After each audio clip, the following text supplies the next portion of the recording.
Hello, everyone. Happy Friday. Happy Friday while people come into the chat. I was just doing a video that I wanted to talk about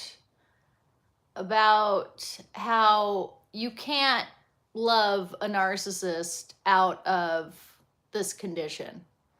The more that you love them, the more that they start to resent you. Sean, loud and clear. Thank you.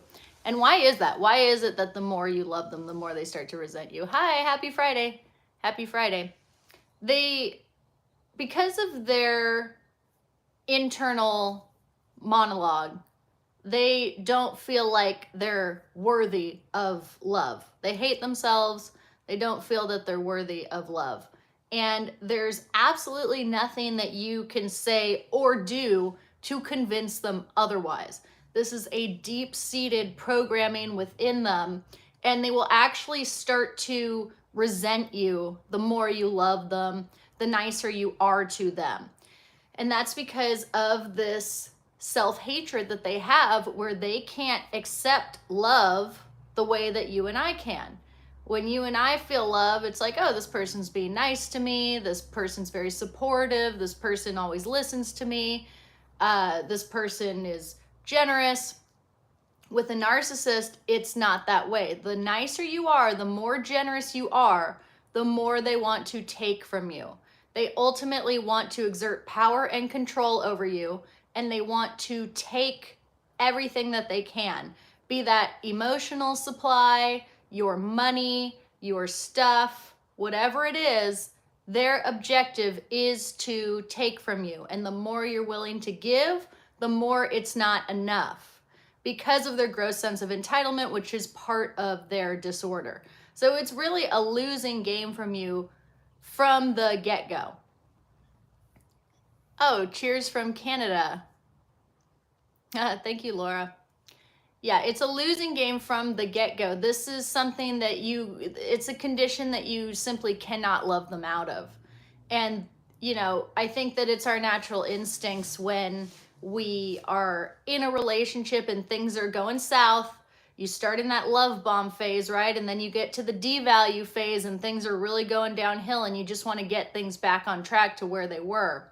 So naturally, you ramp up the energy that you put into the relationship to try to salvage it. Oh, David's from Belgium. That's pretty cool. Where's everybody watching from, by the way? I am in Los Angeles. It is sunny, like it always is. So our natural instinct is to try to ramp up the energy, be nicer to the person. If I just do more for them, if I just cater to their every want and need, then the relationship will get back on track. We'll be happy again. Well, that is the fallacy that we all fall into in these narcissistic relationships, as we soon come to the horrific realization that the nicer you are, the more you do for them, the more it's not enough. So you're running through an infinite hallway, never making any progress in the relationship, and you're running until you get to the discard phase. And that could be them dumping you, ghosting you, moving on to somebody else, or them acting so horrific, calling you names, stonewalling you, not being able to get a hold of them, that they force you to break up with them. That's a reverse discard. You don't want to break up with them, but you're literally left with no other choice.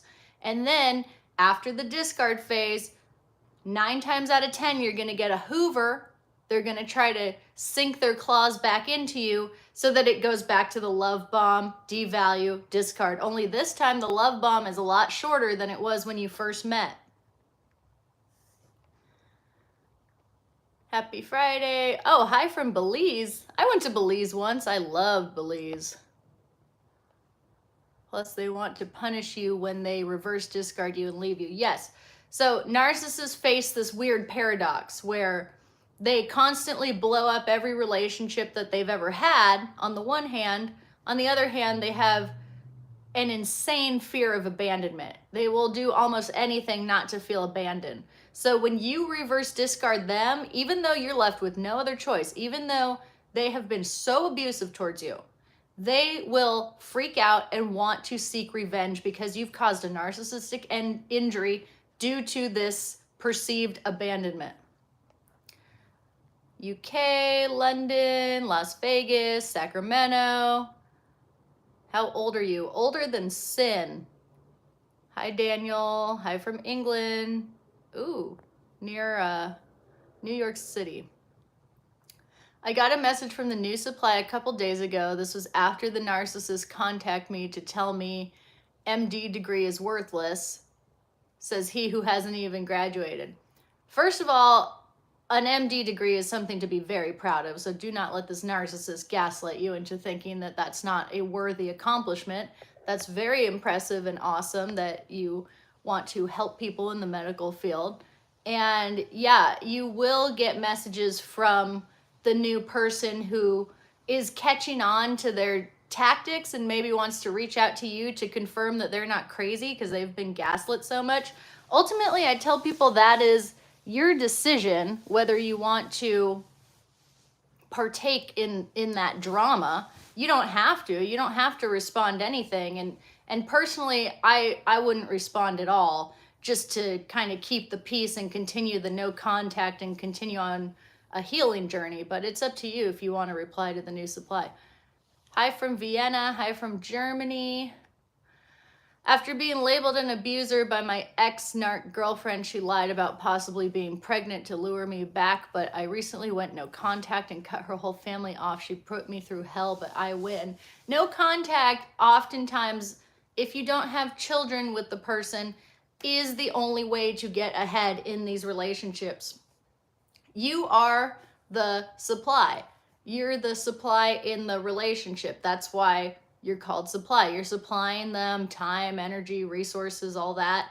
The only way to take your power back, take control of your life, is to remove the supply. So you're your greatest asset. And there is a lot of self-love in removing yourself from a totally toxic relationship. My mom is a narcissist and always loves to come around when she needs something, only uses me for money or whatever she can get from me. I mean, they're takers. They use you for money. They use you for something as simple as access to your car. And they manipulate you and they trick you to get what they want when they want it in the moment that they want it. They can't take no for an answer. They want to figure out the quickest way to get whatever it is they want. And if they have to trample over people's hearts and manipulate them and lie to them, then so be it in their mind. I didn't respond to her message to save myself. Good. Don't respond. So glad I found this dealing with a narc mom and a bedridden father needing help. It's nuts here in Georgia. It's interesting to see her groom my brother now that I am gray rocking her. Well, that's what they do, especially with family members. That's why they're called flying monkeys. It's these friends and family of the narcissist who don't see just how toxic and abusive they are and do their bidding for them. So I'm sure that people in this chat who have gotten out of narcissistically abusive relationships have heard from these flying monkeys saying, oh, the narcissist is so sorry for what they did and you should just talk to them and they're really struggling and they're going to change, delivering messages to you, doing the bidding of the narcissist. And you don't have to respond to those at all. Do you think narcissism has become a blanket term to describe anyone that we don't like? The actual disorder is quite rare. I don't know the amount of people diagnosed as a clinically diagnosed narcissistic personality disorder human, because it is grossly underdiagnosed. Narcissists don't seek therapy. Narcissists will charm the therapist out of getting a proper diagnosis. But what I do know is there's a lot of people and more in the social media society that we live in that have narcissistic tendencies. And having narcissistic tendencies can be just as damaging, can cause just as much PTSD, just as much mental anguish, physical reaction as someone with narcissistic personality disorder. So whether it's a blanket term or not, there are a lot of people with narcissistic tendencies, and that could be extremely damaging to your life. I don't think I would have ever discarded her. How do I not let myself fall into another trap? You have to look at these kind of early red flags that you ignored with the narcissist. A big one being if this person is violating your boundaries. Off the bat, that is a huge red flag. Narcissists step over your boundaries over and over again. So if you're in the beginning stages of dating someone and you tell them, work's really busy, I can only see you on the weekends, and they're immediately trying to guilt you into spending more time with them. I just want to see you more. Can't we hang out on Monday? Can't we see each other Tuesday, Wednesday, Thursday? They're sucking you in even though you told them I only have the weekends, and they're guilting you. That shows that they feel entitled to your time and energy before they even know you. That's a big red flag. If they are, if every single ex before is crazy, we all have maybe one crazy ex, but if every single ex is crazy or trying to screw them over or is on bad terms with them, what's the common denominator there? That's just the kinds of red flags you have to look out for in the beginning stages of dating. Isn't it funny that they see other people as narcissists but don't see their same traits in themselves? Well, they're completely unaware and they're completely in denial. They form this reality around themselves and you can't penetrate it with facts. I mean, it's a bizarre kind of reality. If someone is a narcissist, are chances high that they have at least one or two parents who are also narcissists? I mean, it tends to run in families, so yeah. Why won't you say hello? Hello, Charlotte. How do I deal with a covert narcissist playing mind games and his silent treatment? It's just a matter of perspective with the silent treatment, right? Like you could look at it as something devastating, and if we have more of that anxious attachment style where we just want to resolve the fight, we don't want to go to bed angry, it could seem devastating. But every time that you're not interacting with a narcissist is a victory. So just shift your perspective, and when they go silent treatment, you say, wow, I have my freedom back today. This person isn't talking to me for the next 8 hours. That's great. I can do all the things that the narcissist doesn't allow me to do. I can go to the gym. I can call up that friend I'm not allowed to talk to, and you just do that and you think of it as a vacation from abuse. Hi from Ireland. Been 3 years of working out from trauma bond and other financial and emotional fallout from my marriage to a covert narc. They will do serious damage. They do serious damage, the likes of which you can't possibly predict because they're unpredictable people. I do want to take a moment to tell you that I offer one-on-one remote narcissistic abuse recovery coaching. You can email me. My email is danielle.radin@gmail.com. It's at the bottom of all of my YouTube videos in the little summary. And it's also in my bio. Email me. We will get you on track to a happy, healthy life. There is absolutely no reason why you have to tolerate an abusive relationship and a toxic environment. We can talk about exit strategies. We can talk about breaking the trauma bond. And, I do this every week. It's something I'm extremely passionate about. So email me. Narcissists are exhausting. Yes, they are. I met someone online, tried to leave, and he kept saying, I don't want you to leave. And when I stayed, he rarely texts me. Could he be a narcissist? I don't know. That's not a lot of information to work with. But I do know that if you're trying to leave and somebody is forcing you not to leave, they're violating your boundary. The thing is, when you first start dating, in the first few weeks, first month of dating, this person should be stoked at any time that you're willing to give them. And they don't get to say when you leave and when you don't leave. You determine that. You are in charge of when you leave and when you don't leave, not this person. So that's not really a good sign. And then if he's telling you that he loves you, but then he's rarely texting you, you have to look at the actions. Essentially, in the beginning stages of dating, ignore the words completely. Look at the actions. If they say, I want a significant relationship, I want to spend more time with you, but then they're ghosting you on text, the actions aren't lining up with the words.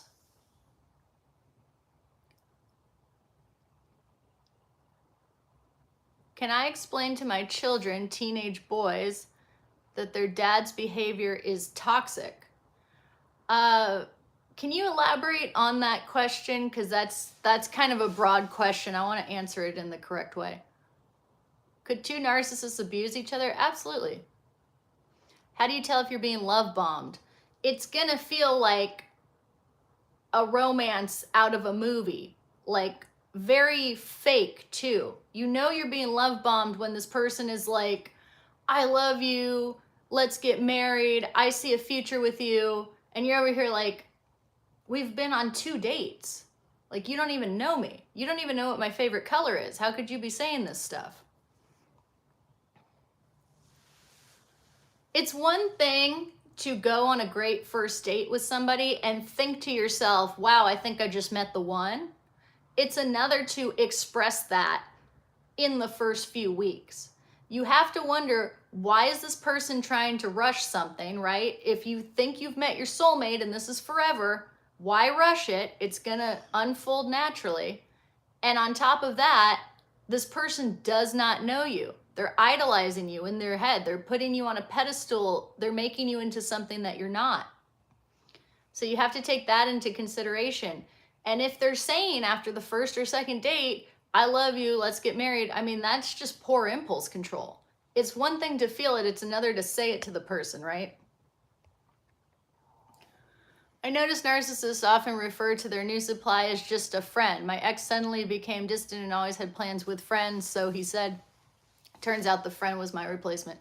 Yeah, I mean, they're liars and manipulators, right? So they don't want you to know the full extent of what they're doing.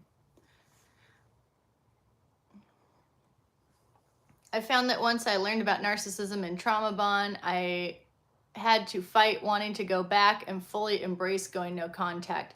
It is a chemical addiction to this person that you are going to have to break when you're in a trauma bond. I mean, there's no two ways around it. You are chemically addicted to this person. Why? Because when they love bombed you, you got hits of dopamine. And when they were mean to you and calling you names and causing drama, you got rushes of cortisol. So it was dopamine, cortisol, flushing through your brain for as long as you were with this person. That leads to a chemical addiction. And you have to break it by going cold turkey, if you will, no contact.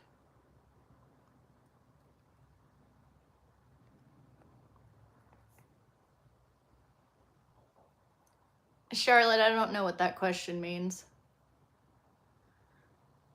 I think I have a flying monkey. This person used to be my friend. I didn't hear from him for 6 months. Then he asked one question. After that, he goes silent again. My ex, she was diagnosed as borderline personality disorder. It's possible. I mean, if the person's doing the bidding or giving a message on behalf of the narcissist, it's quite possible they're a flying monkey. What's the best way to break the trauma bond if you can't go no contact? You've got to just talk to them less. I tell people, if you cannot go no contact, if it's too daunting to block them and too daunting to think of never speaking to them again, just start by talking to them less. If you're talking to them 4 times a week, try to cut it in half. Try to make it 2 times a week. And then after that, try to make it 1 time a week. And then maybe you talk to them for 30 minutes a day instead of for 3 hours. Make it a little bit less and a little bit less, with the goal of going no contact. Or if you have children, you have to gray rock. I wonder if narcissism has anything to do with the popularity of unconventional relationship dynamics. I don't know about that.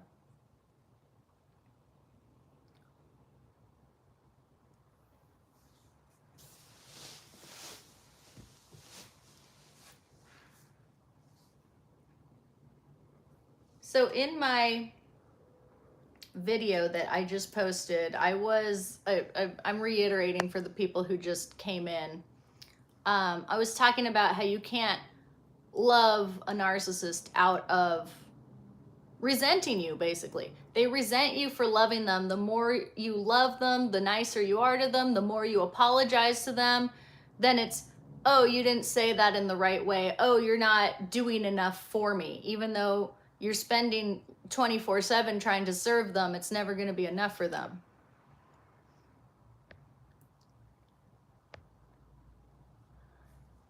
eventually, after you've reduced contact enough, you start realizing you actually don't want them anymore. They fall off that pedestal.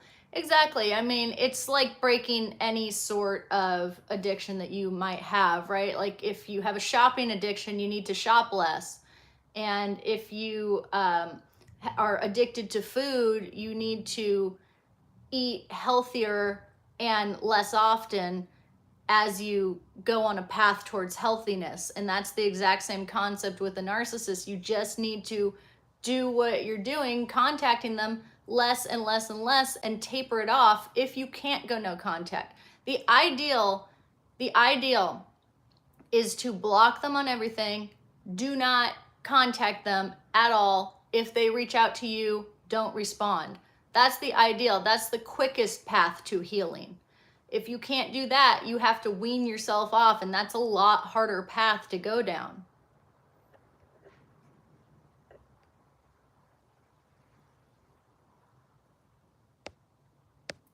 His actions don't match all the nice things he says. Last time he said, let's talk later, never reached out, so I blocked him. I feel so guilty, like I betrayed him, but it's the best for me. You should never feel guilty for putting up strong boundaries, strong and firm boundaries that are kind. And you should never feel guilty for cutting something off that you can tell is going to be toxic, because you're just saving yourself time at that point. Like, it's not going to work out with this person. So you can't feel guilty when you already know it's not going to work out. This is what dating is for. It's to figure out if you're compatible with each other. And when you're not, you stop talking. I spent one Friday night with my ex-narc girlfriend playing pool.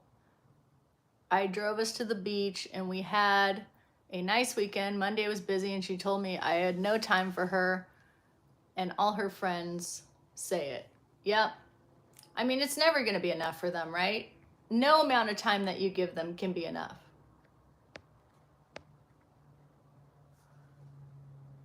Is there any way you can make them realize that they need help to be a better person? Do they ever realize they are a narcissist? No. They think that they're perfect in their minds. They think that you're the problem. They think that if they abused you, then that's your issue for having emotions towards that. And if you would just be a complete robot without emotions, and if you would just sweep everything under the rug, and if you would just serve them 24/7, then things would be okay. It's completely unrealistic, and there is no showing them that they need to get help. It's something that they have to come to the realization on their own about, and most of them don't, and they're not even capable of it. It's like asking a fish to climb a tree.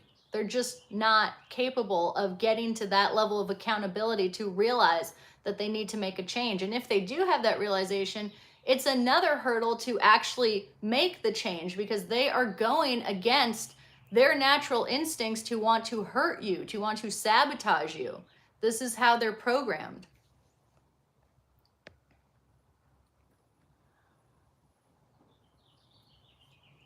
I wish I never stopped going to the gym to spend time with her. I lost myself in my confidence. Well, if you are broken up and you went no contact, you have plenty of time to go to the gym now, and you should be doing that if that's something that you really love. I remember thinking my next parents were ice cold. They slept in separate bedrooms. I spent Christmas with them. They were like robots sitting around the table, no affection, hugs, and warmth. It's kind of creepy, isn't it? When you see like a narcissistic family interact, I find it a bit creepy.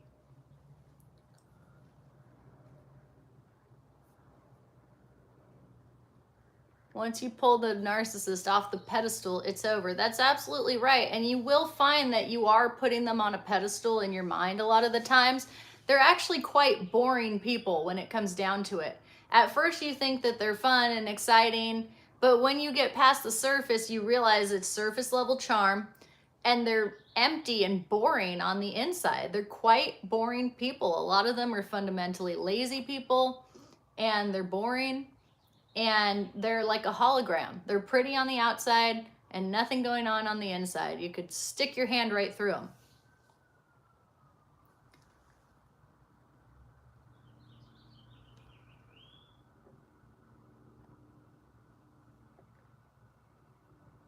Very boring people. Yep. Do I have Serbian origin? No.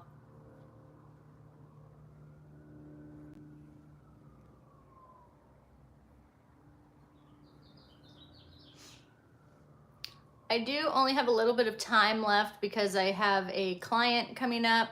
I offer remote narcissistic abuse recovery counseling. Email me if you want that. It's just my name, danielle.radin@gmail.com, and we can get something started. I have limited availability next week, but I do have a few slots still open. Guess it's time to get out. If this is a relationship that has digressed into something that's totally toxic, leaving you confused, leaving you with questions that are never answered, leaving you depressed, anxious, abused, then yeah, it's time to get out of that. I have decided to leave my partner. He told the kids I am the one who's breaking the family. Is it a good idea to tell the kids that their dad's behavior is toxic so they understand my decision? Can you elaborate on how old your children are? You might want to consider one-on-one coaching. I don't want to give broad advice when it comes to children. It's better to have a one-on-one session so that we can really dive into your specifics. Bribed all of my attorneys, police, psychiatrists, adult kids. Yeah, that's scary. Sarah, email me.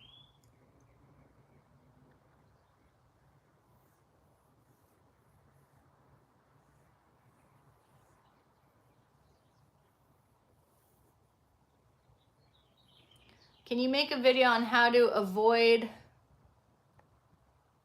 narcissists online or in real life? The thing is, you're never going to 100% be able to avoid these people. They're master manipulators, they're social chameleons, and sometimes they just sneak in there. Even though you've dated like 2 or 3 of them by now, you might have dated more grandiose, and then you swing the pendulum to the other side of the spectrum and suddenly you're with a covert and you didn't realize it at first. The point being, once you're with one, you're able to weed them out faster. So instead of wasting a year with them, maybe you catch it after a month, and then next time you catch it after 2 weeks, and you can weed out the toxicity a lot faster with the knowledge that you gain from these people. 36 years married to a covert, time to get out, gonna take a bit to get things paid off, then I'm gone. Good. Take your life back. I work with a covert narcissist that I was dating, but I worry about going no contact or to Grey Rock because I fear he will turn everyone at work against me. Yeah, that's ultimately your decision. If you're still working with this person and you're worried about them ruining your reputation, I would suggest going Grey Rock or even Yellow Rock. And, you just have to do damage control as it comes. A smear campaign with a narcissist, once you break up, is almost inevitable.